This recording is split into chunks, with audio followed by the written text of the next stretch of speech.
Good morning, good evening, and good afternoon. Welcome back to, I'm not sure what it is. It's not an easy talk. It's not fan comments. It's just Cannon Throw TV with my good friends who I met last week, James, the Encyclopedia Rowe, and Eltel, the original Godfather. So like good fellas, don't we? Good fellas. Yeah. How's everyone doing anyway? Very well. Lovely to meet you both again in person last week. We had great fun. You know, it's an amazing invention to sit and cross and talk to people, isn't it? It's amazing. You hear laughter. It works. You see people's facial expression. You can order a coffee. It's just amazing. And you have a piano in the corner. You could knock a song out and sit right around the piano. Very good, James. Very, very good. Listen, the weekends, I was away. I went to Canterbury and then Margate with the missus. So I missed the majority of the game coming back. But Tel, what happened? We beat Brighton apparently 3-0. Well, yeah. I mean, I was flipping between that and the Clare final. We were playing in our league final against the old enemy Kilkenny. So obviously Tim was probably doing the same. And the good news is my team won both matches. You know, so that's good. I mean, you know, funny enough, we didn't have it all our own way in the first 20 minutes, and obviously. De Zerbi is famous for this same system that they all tend to be using now. The Guardiola, Cruyff, all of those guys, Bielsa. You retain the ball. You know, you dominate the ball all the time and so on. And I thought Brighton were giving us a bit of an examination. And funny enough, right at the end, when we had it won 3-0, we then sat back and allowed them to come because they weren't going to go anywhere through that massive block. But I must say, Trossard's goal was an absolute delight. And, of course, you got him up there with a very straight face because, of course, he had his previous employers that made him a very rich man were Brighton. So he could hardly lord it over those boys on the terraces. Their hard-earned cash has made him rich. And but it was a lovely goal, a beautiful dink. If you didn't see it, they should show it to all young players, how you approach a one-on-one. In fact, he had a guy behind him, and if you can imagine, the guy running behind him was probably slightly chasing him, the defender, and he moved across into the path of the guy behind him on purpose to kind of block him off, and it also put him into the middle so he could go either side of the goalkeeper, and he feinted to shoot. The goalkeeper went down and he clipped it over him. You need a very cool head for that, but Trossard is a top player. You know, he's an international player, and he's got wonderful touch. He's really the old-fashioned inside forward. I know we play him on the wing and all of that, but once he's around the goal, he's deadly. So I do like Trossard. And Kai Havertz seems to be repaying back, at least so far, that money that Mikel Arteta wanted to spend on him. He scored a goal, didn't he? Yeah, Havertz is a weird guy. I did look at some of the footage a while ago of when he played for Bayern Leverkusen before, and they played him a lot where Ødegaard plays, that kind of right midfield coming in on your stronger foot. And he's got everything, actually, but it's difficult to pinpoint. I remember when Bergkamp first came to us, and he didn't score for quite a while, a bit like Henry didn't. And people were saying, well, is he a forward? Is he a number 10? Or what is he, you know? And I think, you know, Havertz is similar. Even Germany put him in at fullback there at one of their recent internationals. He's kind of got a bit of every game. And he got booked in one of the recent games. And I never know whether he's stumbling or diving because he's about 6'3" or 4. And if you knock him a bit, he goes. He's very lightly kind of built. But yeah, he was exactly. It looked like an Alan Smith type goal, actually. One of the ones where the forward comes to the sort of near post and clips the ball into the net. Or Giroud used to score those. So he's having a purple patch. I'm busy learning his latest song, the Waka Waka, and all of that. They're all They're all singing.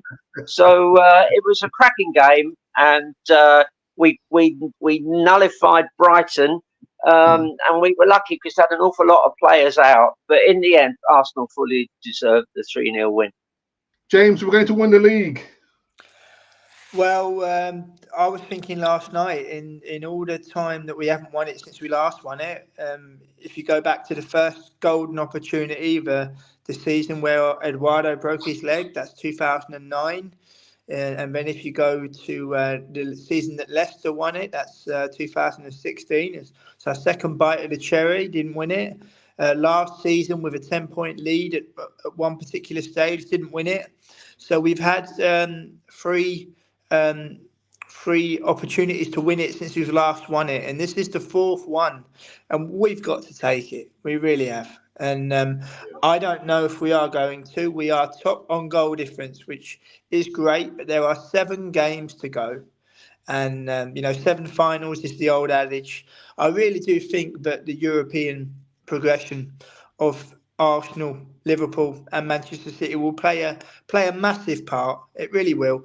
As West Ham as well, because West Ham also play Liverpool. And, Bayer Leverkusen may well be undefeated in 42 games, but I'd give West Ham a shot of knocking them out. And, they've made more progression in Europe in recent years than what we have. And they've actually won a European trophy, and they was unbeaten in 17 games in European competition for a club like West Ham. That's amazing. And I really do think the European escapades is going to play a massive role. We've got to win a trophy for all the plaudits and for all the... I keep hearing Arsenal are back. We ain't won the title since 2004, and we've never won the Champions League. So if this constitutes back, what were the glory years then?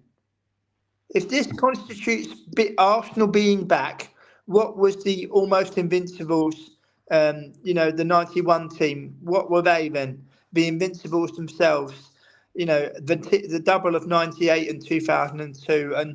And again, I'm just saying it because Alex and I are wearing the 71 shirts, but it really was one of the best teams we've ever had. And they need to be eulogised at every possible turn. This is a team that won the double in 71, that took our maiden voyage in this competition in the Champions League that we're discussing. Our maiden voyage away at Stromsgodset. So it wasn't Lens. When you've got the Arsenal website going, we made our Champions League debut against Lens. No, we didn't. We made our Champions League maiden voyage against Stromsgodset. And then we got through and played Grasshopper Zurich. And then we faced the famous Ajax side in 1972 on the way to winning their second of 3. So it's no disgrace to lose to that Ajax side and for a maiden voyage to reach the quarter-final. As I've said on this platform before, would Arsenal be so disingenuous to a side that made the maiden voyage of Arsenal in the European Cup? Would they be so disingenuous to them if they'd have actually won the competition? Or would they have also ignored that fact? We are facing Bayern Munich tomorrow, who are going for their 7th Champions League in their history. 7th they're going for. They've already won 6. If you look at the last 8 of the Champions League, 5 of the 8 participants can rack up 27 Champions League titles between them. 3 of them cannot. Atletico Madrid, Paris Saint-Germain and us. For a tournament that's only been going for 69 years, that's only had 23 winners, it's a hell of a thing where the last quarter-final, if you like, before this Super League and everything but name, 5 of the 8 participants, 27 titles, but we're not one of them. Do you know what? When the channel does come to an end, I won't be sad. I hope in the short future that we have not only entertained the viewers, but we've educated them, not to thinking that Arsenal only arrived when Arsene Wenger came here, winning the Premier League how many times, winning without without losing, the Invincibles. But James, I'm just thinking, James. You know, I've probably said this many times. Why is it there seems to be like an infatuation about a manager who's not won any major honours? Still, he's won the FA Cup for us, the Charity Shield, but he's still not won any major honours. And there was a discourse. I spoke to you guys about discourse on our personal WhatsApp group. And one person was just talking about Unai Emery. And it's like everyone just kind of piled in on this person who was just giving an opinion. But why is there an infatuation about a manager? Well, okay, we are still on top of the Premier League, but there's an infatuation about this manager who still has not won any major honours, James and Eltel. I think it's desperation. I think it's desperation. All of us today have got significant experience watching Arsenal Football Club live, I might add. And we've got fantastic memories, the three of us, that we can recall and we can play back in any time of the day, any times of our lives. We can recall European titles. We can recall Champions Leagues, championships. We can recall Champions League participation. We can recall it at the drop of a hat. But the younger generation, they've never seen Arsenal win a league title, and they've never seen Arsenal win the Champions League. And for all the image and what do they call it in current language, street language, for all the drip, for all the banging images and all the it's hype, all the hype and all the, oh that is sick, bruv. That is sick, bruv. Yes, geezer. But do they remember? If you were to tell them Dial Square, 1886, why were we called Dial Square? Dial Square because there was a sundial on top of the factory gates. That's why. Royal Arsenal, Woolwich Arsenal. So for all the image, this all traces back to a sundial on top of a factory gates. This is what it is. But I just think as well that you know, as you say, legacy fans, there's a disconnect now. And as I say, this will all end up in the Bay Area as San Francisco Reds. And Arsenal will literally, excuse the pun, Arsenal will sail away. But yet people will say, but James, it's a global sport. What are you talking about? It's a global sport. What's the problem with that? It's global sport, is it? So so let's talk about Uruguay then. Let's talk about Brazil. Let's talk about Argentina. Let's talk about Azerbaijan. Let's talk about these teams in these countries. Let's talk about them. Let's put them in a good light. If I say to you Olympia, then I'm referring to Asunción and Paraguay. If I say to you Deportivo Cali, I'm talking about Colombia. That's me, just rolling off the tongue, talking about a different continent, I'm talking about Europe, talking about South America. There used to be a competition called the Intercontinental Cup, where the winners of the European Cup would play the winners of the Copa Libertadores. And, Carlos Bianchi of Boca Juniors and Vélez Sarsfield, he won it 3 times. Amazing. But again, the globalism part of it, is it only restricted to one continent then? America, 250 years of history? Is that it? So what about the thousands of years of history? What about, Uruguay in the early 1900s? What about that? People are very selective. As you say, they have very selective memories. But when my club sails away to San Francisco, I will close the book. But at least I will have my memories. At least I will have my memories, because nobody can take those memories away from you. Absolutely. We're living in a world where people would love to be told what they should be thinking. I'd rather make my own opinion. Like, for example, tomorrow night, Matthijs de Ligt will play for Bayern Munich. I saw him play as a 17-year-old for Ajax. I used to translate his post and pre-match press conferences, and he was 17 years old, and he's using the vocabulary of a 30-year-old when he's 17. That's how intelligent the man is.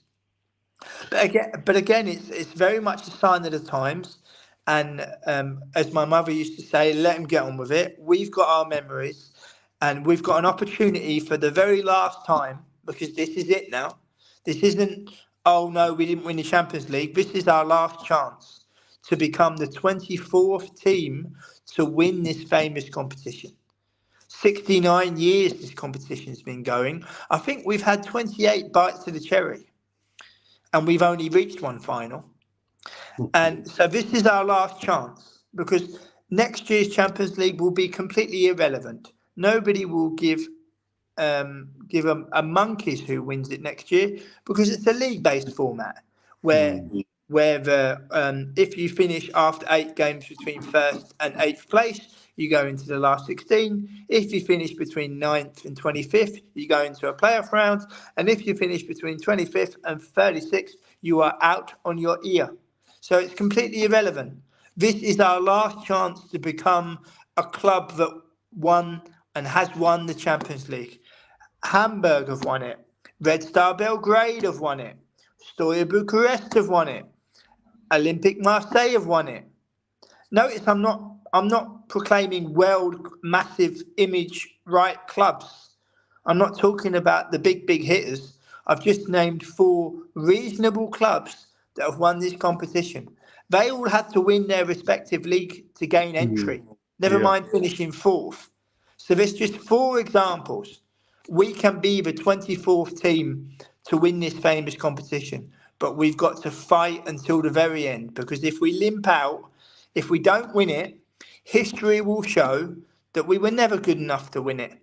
Or no, let me rephrase that. We were good enough to win it at certain points in our history, but never once did we take it seriously. And I would say, and I'll go on record by saying, the only team to have taken it seriously was the 71 double winners, to reach the quarterfinals in 72 and get knocked out by Ajax. And also the team that reached the final, where Mr. Wenger, amazing Mr. Wenger, that can't do no wrong, decided that the greatest player to ever wear this famous red and white shirt didn't even get a cameo in Dennis Bergkamp. Now, I'm not saying his name because I can pronounce his name properly. It's well known that he's the greatest player in the history of Arsenal Football Club. And for him not to play not a single cameo role of significance in the greatest game that we will play, in the most important game in our history, is nothing short of a disgrace. But he left Alexander Hleb on the pitch. That tells you all you need to know, doesn't it? And it's just the fact of, this is our last opportunity now. History will judge us. I'm going to go into the live chat early doors, because it's just been one comment here. Elton, I'm not sure if you want to answer this question. And this person, Broncoin V8, says, could you argue Champions League has changed since it expanded to non-league winners? Yeah, it was always the creme de la creme who got into it. You had to win your respective league. And now, if you come 3rd or 4th, I think you sort of still get in it. And then you have the team that won it the previous year are in it. So it's just a money spinner. I'm very sad to sort of say this, but once money creeps in, the link with the local community goes. I mean, James mentioned Dial Square and the sort of clock on the factory gates. My father and many people of that generation, they came out at a factory gate after doing a 5.5-day week, and they went straight down the Arsenal and saw a match. And the Peter Hillwood's dad, Dennis, was the chairman at the time. And I remember in one of the programs him saying, our function is not to make money for the directors, because before David Dean came along, it was regarded, to quote Dennis Hillwood, as dead money. The function was to provide, if you like, something for the working person who works hard by the sweat of their brow, 5.5 days, and they can look forward to a football match and see some of their local heroes out there. When's the last time we had they actually said, it was his son, Peter said, Peter Hillwood, my dream is to see an Islington lad score the winning goal for Arsenal in a cup final. And we had that with Charlie George. in '71. Those wonderful moments do happen. Now, when's the last time we had an Islington player or even a London player, playing for any length of time? It's I'm afraid it's been commoditized. I know the lot down the road apparently have got themselves into big trouble. They're not giving pensioners a slightly cheaper season ticket. I think Arsenal are still doing that, although it's an awful view. I went down there to sort of look at it one day before a match. I was early, and you can't see anything, But it's not built or designed now for the sort of regular person who lives in Islington, London, Camden, or has followed the teams. I mean, as James was saying, you need to know the history. Now, my mate Sully and I, we went up to the East and Upper at one point together, and we got to know all the guys around us. And one of the fellas, Bill, his name was, and Bill was an old boy, big, stout lad. And Bill's famous claim to fame was his dad had stood in the clock end in 1913 at the very first match that Arsenal played at Highbury. Those are memories to be cherished, and yet those are now trashed in the sort of mist of the petrodollar, the euro dollar, the big money, the Kroenkeization, I call it. And James is quite right. We're going to be removed from our home, and we're going to be put in all parts of the American empire. Goodness knows, we'd probably have Guam, Arsenal or something, but by the time they're finished. So it's a shame. And I do feel saddened that you can no longer identify with these people. They're just I mean, the kind of money these guys are earning is ridiculous, honestly. In a society, I'm sure it's the same in Amsterdam, in Holland, in the Netherlands. We've been told to tighten our belts, but at elite level football, they're having extra pockets stitched into their trousers. The amount of money these guys have is mad. It's no longer it's no longer the sport of the local people and the regular people. But also as well, James. Yeah. How much money is being wasted? I think that's the sad fact for me. The disconnect between general society and football is well known, but at the top level, how much money is being wasted? How many players are being brought, not because they want to buy these players, but to stop them going elsewhere? How much money is sitting on professional clubs' benches every single week, having their growth stunted because they don't play and they don't improve? How many times do you see players that, as we were talking about, we're talking about the European Cup, so I'm going to tell a little anecdote. People watching may not realise that AC Milan have won this competition 7 times. They were relegated to Serie B in the early 80s. So they went from Serie B to winning the European Cup on multiple occasions within a time span of about 15 years, helped and aided by Silvio Berlusconi. And Arrigo Sacchi, he goes to see Silvio Berlusconi and he says, I want you to sign Angelo Colombo from Udinese. We must sign this player. And Silvio Berlusconi looks at him and said, I didn't buy Milan to sit and watch a crook from Udinese play football. And Arrigo Sacchi says to him, but without this player, I can't win you the European Cup. You want the European Cup. I need this player, otherwise we can't win it. And unfortunately, Berlusconi relented, and Angelo Colombo is a European Cup winner. And it just goes to show, this is what's forgotten about in football, especially with all the rumours of gossip columns and rumours of players signing for different clubs. You can play well at one club, but there's no guarantee that when you go to sign for another club that you'll be equally as good. The same way that a worker A worker could be doing really well at one particular company, could move to another company and be absolutely useless, because you need to have a collective around you. You need to have people that look after one another and work as a collective. And that's what's part of the game is being now completely eroded, the collective nature of the game. It's now about the individual, the same way as the floggers and the influencers. It's all about the individual. But whatever happened to being collectively stronger together? You know, what you're having now is players leave clubs and fans leave with them. I will admit, when Paul Merson left Arsenal, I was devastated. My favourite player had left, but I didn't go with him. I didn't sign for Middlesbrough. I'm an Arsenal fan, and Dennis Bergkamp replaced Paul Merson as my favourite player.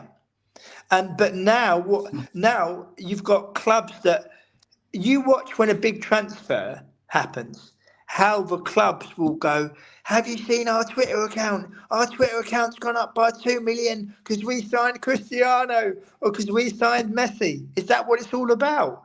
You've also got influencers banging the drum for in-game content to be closer to the action. People watching tonight will hopefully hear the tones and the knowledge and the experience of 3 proper Arsenal football fans. We are not here for the views. We are not here for the clout. We are not here as influencers. We are here as football fans to tell you the truth and to hopefully educate you. Because for all what they call the TikTok generation, my advice is read a book. Choose a passion, whether that be motor cars, whether that be music, whether that be football, and read and read and read. Because what you're going to read in those books is so much more tangible and so much more helpful than the old adage of please like and subscribe, otherwise I couldn't do what I do without you lot. So the masses are allowing the influencers to do things where people have to work hard to buy their tickets and pay their money, but the masses are allowing influencers to do that job for free, and they're literally ripping off their own public or begging in a modern era, which is a massive shame. You know what? There's a movie called No Country for Old Men with Javier Bardem, who's a psychopathic killer, and I feel like Arsenal is like no club for old folks. I literally feel like, you know what, my time has gone supporting Arsenal, and some people might say, well, in the face of development and progression for the club, it needs to do those things.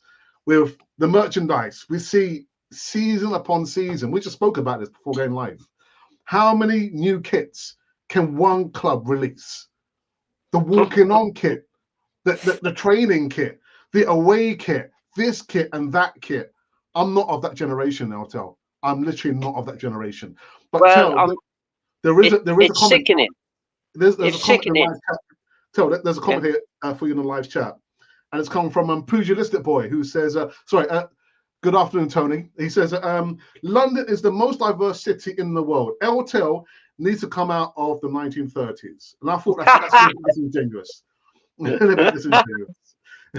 Yeah. Well, I'm certainly diverse. My parents arrived here on a boat, so I'm the son of boat people.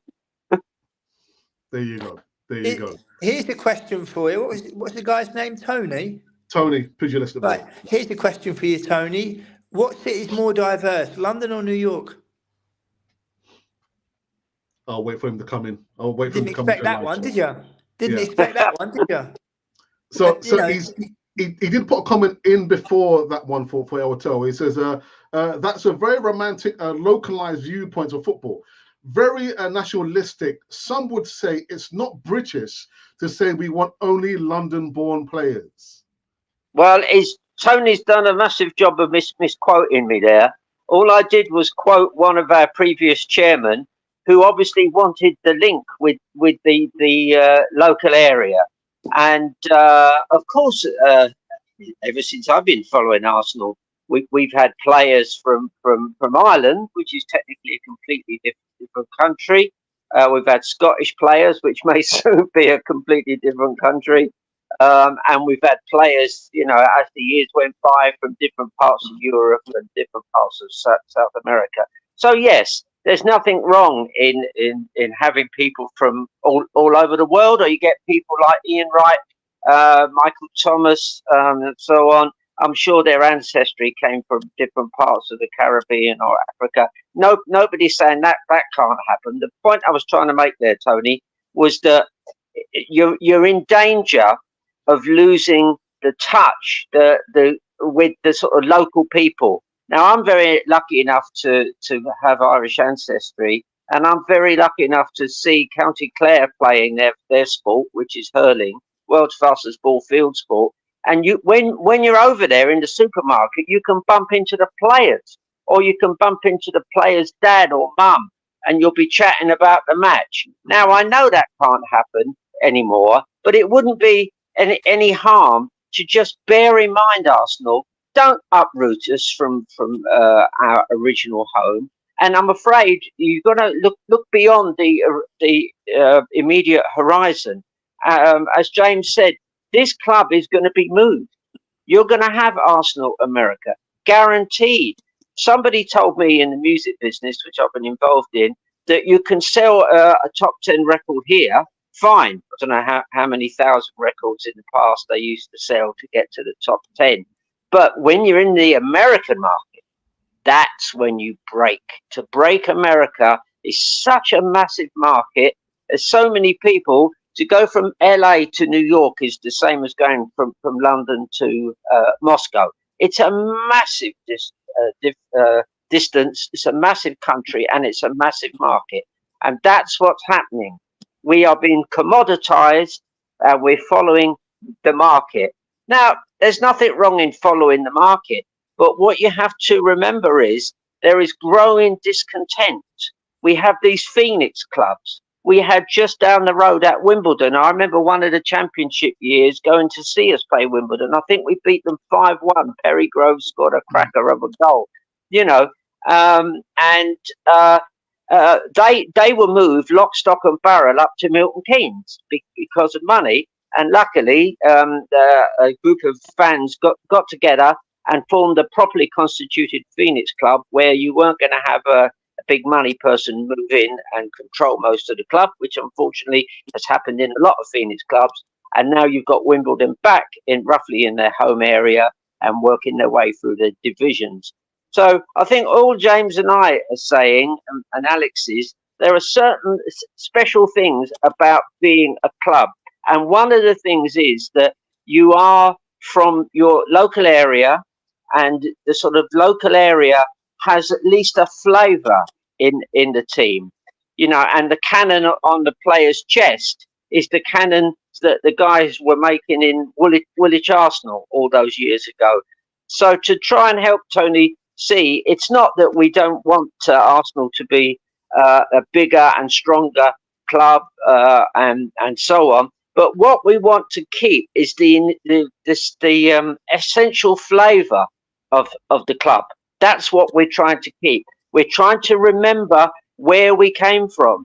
I've said to my children, always remember where your grandparents came from. Remember your roots. Remember the tough times. And with Arsenal, I'm afraid, as James said earlier, if you talk to people about some of those teams, about Tom Whitaker and those guys, Allison, Billy Wright, and so on, and all the guys going back to the Scottish guys that started it up in Woolwich there, you go and talk, and most of them would say they don't care. They don't even know, but they have no interest. Well, you know, one of the nice things about supporting the club is you are its history. You're not just the present day. Yes, you fight to win a match in the present day, but you should be proud of your roots. And our roots is as a very much a working class game for people who worked hard. I used to have a ticket up in the West Stand, And the seat next to me, I don't know who had it, maybe the box office. And nearly every match, there'd be a different person sitting in it. Some were from Berlin, some were from all over the place, and that's fine. I'm not against that, of course. And I can go and see a match in Barcelona anytime I like.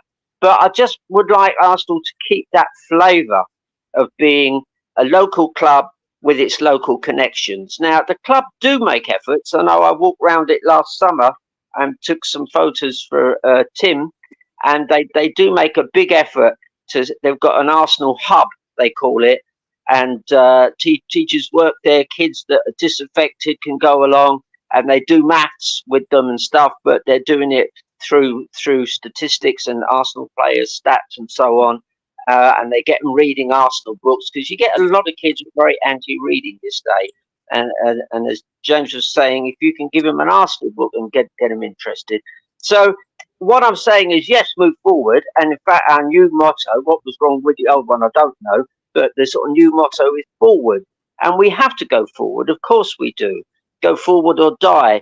But let's not cut off our links with the initial area where we kind of started, which is London, and it's the factory gates, it's the dial square clock, it's the cannon, and the guys coming out of the factory and kicking the football around the manor ground. James, I can see you bursting to get through. There is one comment here. I think it's aimed at you, James. Again, from Tony. He says that AC Milan were helped by numerous immigrants in the 80s. Ruud Gullit, Marco van Basten, etc. etc. James. Right. First and foremost, hopefully people watching will know of Brian Clough. And there's a famous quote from Brian Clough, which reads as follows: "When you give an opinion, you always upset somebody." And also, as well, I'd like to follow on with that by saying last weekend, Athletic Bilbao won their first Spanish Cup for 40 years, only using Basque players from the Basque country, because they've had that rule in place since their inception. And Real Sociedad of San Sebastian, local rivals of Athletic Bilbao, had the same rule in place, only to relinquish that rule in 2002. So there you have a team that's won one of the most difficult domestic cups that you can win using only players of their own region. What we are trying to say is that all clubs have a history. If I say to you AFC Ajax, what do you think the A stands for?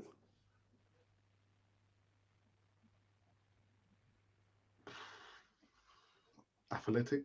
I don't know. Terry? I don't know, a fans club? The A in AFC Ajax. Amsterdam. Amsterdam Yeah, Football Club, yeah. Ajax. Yeah. And there's so many different reasons. We're talking about AC Milan. Now, Milan is an English spelling, but what does the AC mean? Associazione Calcio Milan. Association in Italian, Football Milan, and so on and so on and so on. What we're trying to say here is this is a world game, regardless of what person plays or supports the club.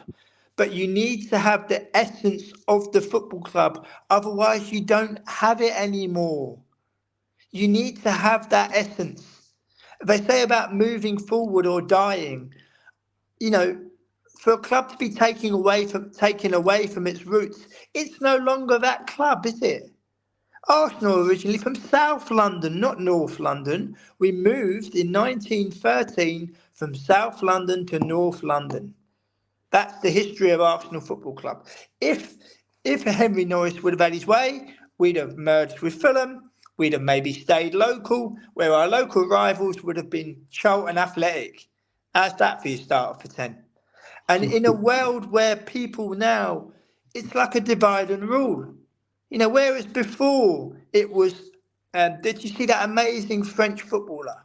Did you see that amazing Dutch footballer? Now it's Did you see that Italian footballer with the Spanish ancestry? Spanish ancestry. What's that all about?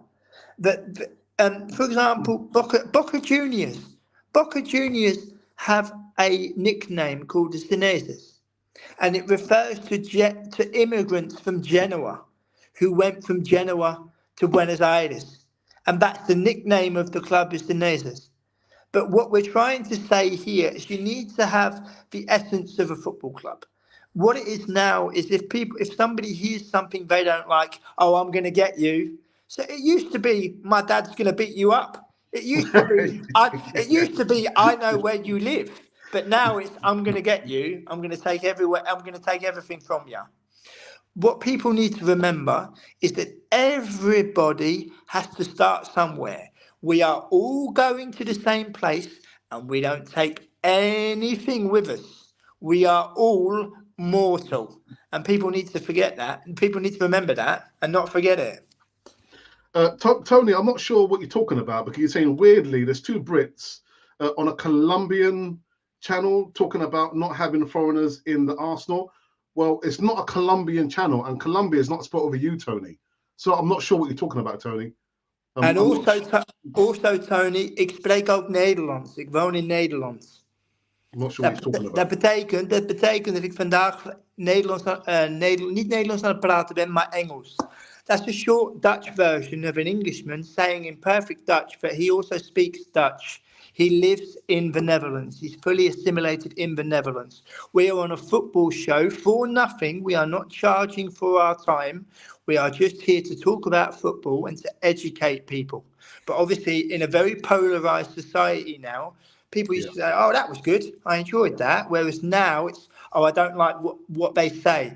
If you don't like what people say, there's a red button where you can turn off. That's for your TV, that's for your internet, and that's also for, well, not for your newspaper, but for any other handheld device.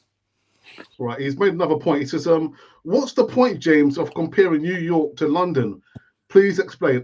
And Tony, I think probably you've gone off on a tangent because the fact that they've already explained that their thoughts is not we just want British players or players who live or grown up in hybrid. We're not saying that. Once you start changing the ingredients, the cake becomes something completely different. That's all they're saying, Tony. I don't know. I'm not sure. Yeah. Anyway, do you want to respond to that, James? I don't think so. Well, in my opinion, New York's the most diverse city in the world, and I say that as a Londoner. But again, it's an opinion, and in the words of Brian Clough, when you give an opinion, you always upset somebody. Yeah. Tel, do you want to say anything else before I go back into the live chat? I need to read. There's been a lot of messages in the live chat. I think that's very wise words from James there. The world, or certainly the UK press, has slipped into division. Instead of listening to other people's points of view, okay, that's the key thing. That's the key thing you're supposed to be doing in life. Listen to other people, debate it. Don't take umbrage, don't take offense, don't get upset, and don't try and. The key actually to the real meaning of the word argument is to follow a line of reasoning to see where it takes you. So you're not trying to prove your point, you're trying to explore. That's what we've done so far in the last half an hour. We've tried to explore Arsenal's roots and how and whether they should continue both now and in the future. That's what we're looking at, and that's a very valid thing to be debating. Nobody's taking sides. We're sharing ideas and seeing where those ideas, when you look at it from the left and the right and the up and the down, we're looking to see where they take you. There's some quote that I can't remember from Socrates and Aristotle, but it basically says you don't have a winner and a loser because that's divisive. What you do is you follow the line of reasoning and you listen to it's the way we learn. I've learned so much from listening to the two guys that I'm on with here, and I listen to them and they fascinate me because they've got their point of view and they can share it very lucidly. And that to me, but listen, we are a team. That's why we follow Arsenal, because it's teamwork. Now, teamwork doesn't mean you're a puppet and you don't rock the boat. There, of course, you're running any organisation. A good team leader listens to people. It was the famous line, James, was it? I think you said to me there a while ago, we have 2 ears and only 1 mouth, So listen and consider before you say something. Sorry. Oh, you okay? Yeah. Still I'm there? back. Yeah, Good. sorry, I dropped. Oh. I had the phone balanced and it's gone flying. Hang on. But James, the polarization, James, the Yeah, high well, profile. I got it. I thought the quote of is Terry still there? Terry still there? Yeah. Right, Can you see me? yeah, No, I we can't see you. We can hear you though. Oh, maybe I should log back out and log back in. Hang on. I'll find a way. Can I still log on to that same one? Yes, you can. You can tell. You can. Okay, I'll do that now. Right, Right, I'll just wait for him to log in before I say what I'm going to say. Right. So and then we're going to go back to the football. yeah. So let me just go through just some more of these these comments on the live chat. And Broncoin VA says, no way Arsenal moves to America. We barely care about the MLS. Oh, here he is. Is that Terry? Here he is. Tell? Yeah, I'm here. Can you hear us? Can you see us? I can see you. There's something wrong. Yeah. Well, I'll log back in again. I'll try it again. Right. Okay. Yeah. Hang on.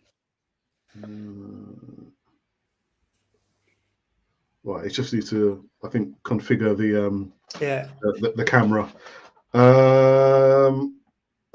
What's it? Local people in London came from numerous countries globally. China's a bigger market. All right, here comes Eltel. He got it. Hey! Yeah, what it happened is I dropped the phone and I was still logged in, but it was, for some reason it wasn't. So that's why you were getting an echo. But anyway, are you getting me clear over there? Yeah, we are. I just wanted to make one point before we go back to the football. Insinuations of 2 Brits on a Colombian podcast. There's 3 people on a panel today that speak multiple languages. So this isn't your typical Brexit right-wing podcast. This is 3 people who speak multiple languages between them. So they're not saying Britain first or only Britain. All they're saying is that football clubs worldwide need to keep their essence and need to keep the history, because not everything can be bought and sold. I know we live in a world full of commodities, but not everything, including individuals, should be bought and sold. So that's all I wanted to say. And I shall close my case by saying once again, and I hope many people listening tonight, in the words of the great Brian Clough, think about what he's saying. I'll say it very slowly. When you give an opinion, you always upset somebody. So have a think about that, and let's get back to the football. Yeah. Right. Tony, I'm not sure what you're on. Arsenal moved from a Woolwich in the 1800s. What nonsense! Did James didn't say that. It was 1913 to be exact. 1913. Yeah. So Tony, come on, Tony. It's utter nonsense to try to maintain history from 2 centuries ago, says Tony. Then Broncoin VA says nonsense.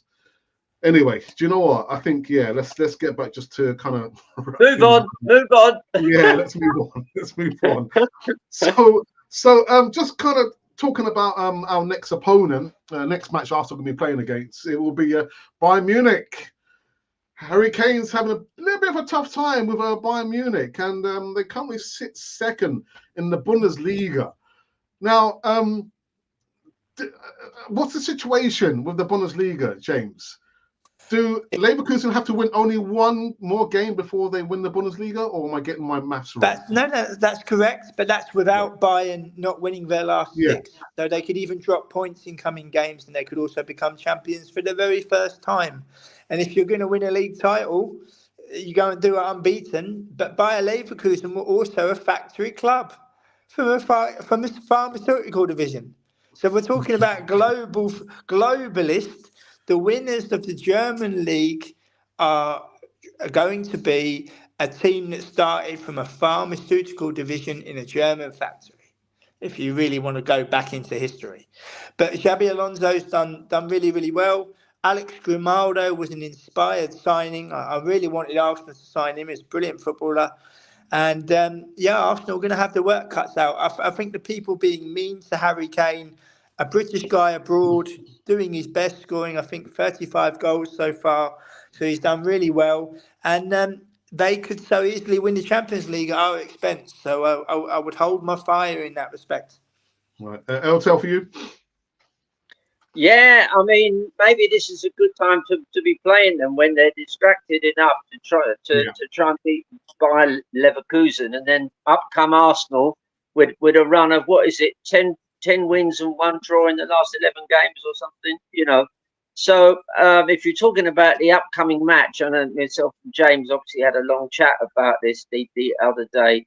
All these European matches are going to be close. There's no walkovers at this level. And it's going to take a moment of magic. The good news is that our lads must be sensibly confident that they can play a decent game and do themselves justice. And I think at this stage, you need your team to be sensibly confident, not overconfident, and totally determined. And we've been here before. You know, I was there at Tottenham in '71 when we had to win. We either had to win or draw 0-0. It was goal average, and it was incredibly tense. But you deal with that tension, and then we met Liverpool in the final, and you deal with that tension. And what I'm hoping now is that Arteta doesn't change anything in the dressing room. Doesn't introduce just lads, play the game I've taught you. Don't fill their heads with anything else. Just let them go out and play their game. Kai Havertz is a kind of I don't know what you call him, but nobody knows what he's going to be doing next. But it kind of works. And Arteta made a really interesting comment the other day. He tends to be a guy that kind of determines, a bit like Guardiola, that in preparation he divides the pitch up into so many zones, and they're all on about zone 14 in front of the goal and so on.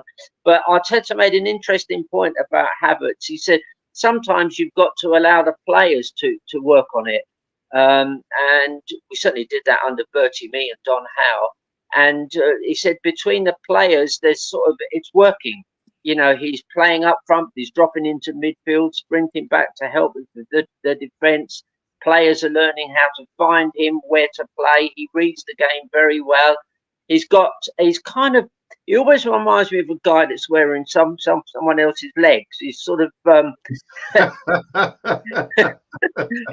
he's got the funniest sort of stride, and he sort of almost trips over himself. So I would hate to be a defender against him, because you don't know which way he's going to go or whether he's going to stand still, you know.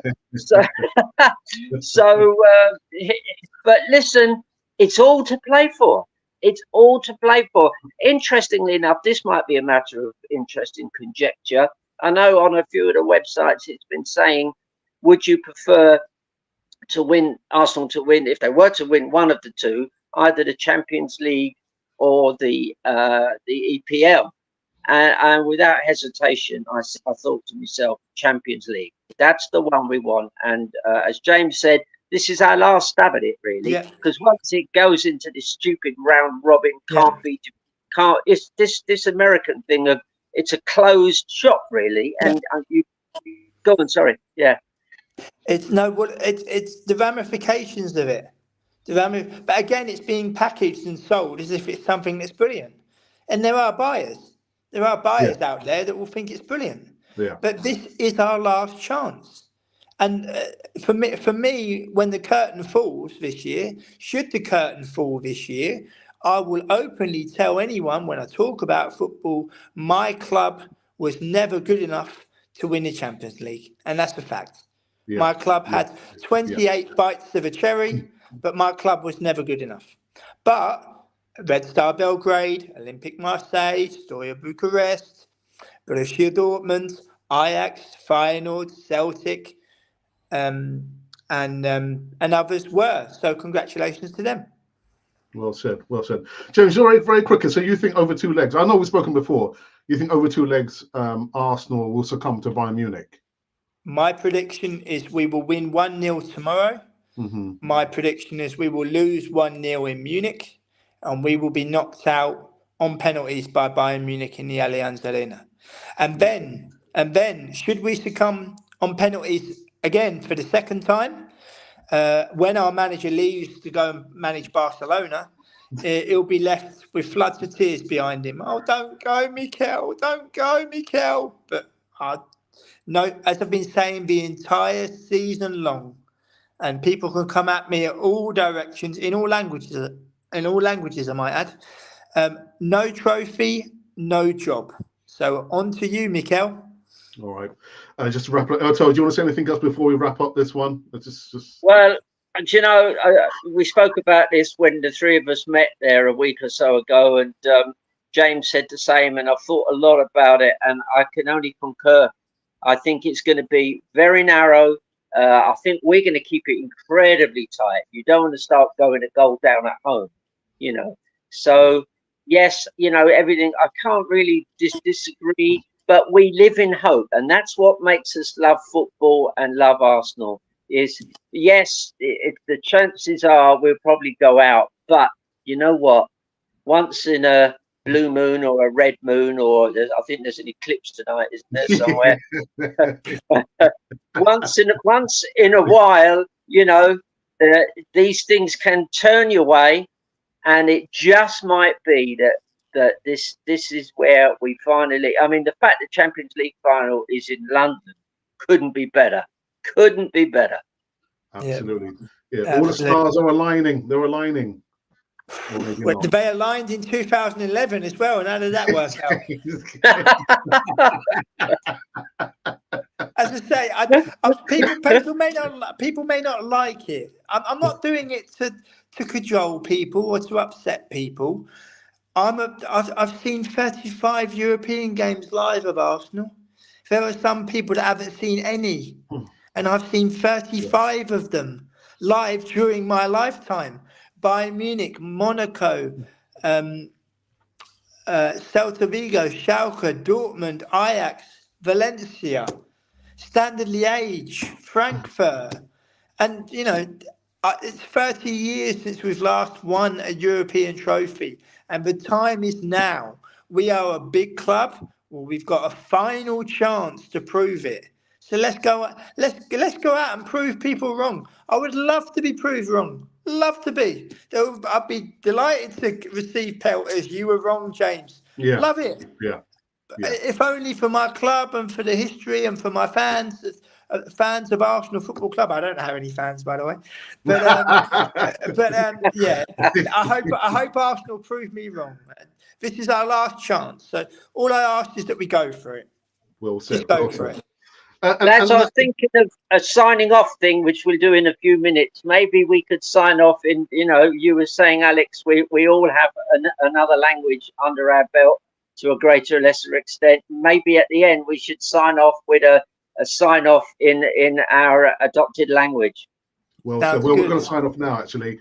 So I'll go first. Soy muy agradecido para compartir ese espacio con mis amigos. Se llama James y Elter, el malo hombre. I've just said I'm very happy to share this space with my friends, James and Elter, the bad man. Who's next? Ik wil graag zeggen dat ik heb genoten vanavond en ik hoop jullie ook allemaal. Maar niet vergeten, de club brengt ons samen. Deze club brengt ons samen. And what I just said is I've really enjoyed it tonight and I hope the people watching have too. And I want them to remember that this club brings us together. Well said, James. Okay, and I'm not quite as proficient as you guys are, but I can say quite a lot in Irish, and it's Slán Awalya Abu Arsenal, which means cheerio and safe home and up the Arsenal. Well said. Well said. So that is it. A little bit of a fiery show. Oh my goodness. No club for old folks. That sounds like me. James, as always, it's been an absolute pleasure to have you back again. And we will be doing another show in next week or next week. I forgot. But is it next week? I think later this week. I think on later this week. I think Wednesday or Thursday. I think later this week. And who knows? Who knows? Maybe Eltel, the original Godfather, might come back and he might make you an offer you can't refuse. Eltel, thank you. Thank you for coming. It's been a pleasure. I was thinking, look, what we should finish off all of these when the time comes is to group round that piano there in St Pancras Station and give a run through of the Saliba song and the Kai Havertz song and all the songs, just so that we think we finish on, if you like, a good note. Well said. Well said. Well, anyway, me, myself, and I will be back tomorrow, believe it or not, doing an instant post-game reaction. Bayern Munich versus Arsenal. Anyway, this has been Cannon Fodder, the channel for Arsenal fans all over this world.